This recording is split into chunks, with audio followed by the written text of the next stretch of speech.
Zvatotanga muri yeZimbabwe vageza vaposta futi iko zvinezvi vakomanaka ukangoona chete varuma vakutotaura ziva kuti pane zvakuda kutoitika yamakateerera kudai so ndiyo nyaya version yacho patinokupai nawo nezvinhu zvakasiyana maupdates zvinenge zvichiitika kunyika yeZimbabwe kana uchangosvika tatosangana kudai so tanga takutongokumbirawo izvezvi kuti mumbotanga nekulike tichionesana nyaya irimo mudariro iri kutaurwa naComrade Bombshell Geza. Vari kuti zoni it has come to my attention that there are some people claiming that I don't support the proposed protests by teachers on 28 March 2025. I firmly support them and any other protests planned in the build up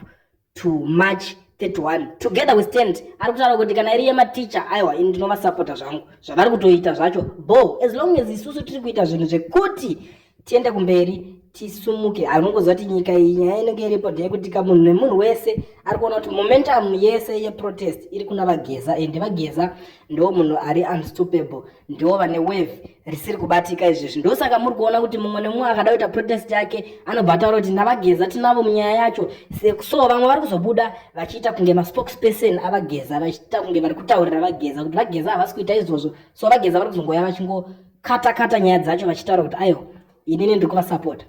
vanhu ivavo neya 31 yacho futi hanzi ndiri kuvasapota ndo nyaya dziri panapa dziri kutenderera mastreets ese esocial media muri yeZimbabwe nyaya yatibuda kuna Vageza ndiyo iye tatoya nayo kuti tikuzivisei munoziva kuti panapa tinonoke tinogara tangotaura nyaya yacho inenge ichiitika ipapo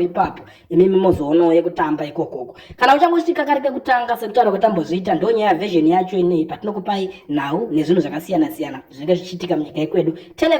a friend kuti vauye panapa vasubscribe kuitira kuti nyaya dzacho tirambe tichingokanda tichizivisana zvese zvinhu zvinenge zvichirongwa kusvika paita change kana kuti paita shanduko muZimbabwe.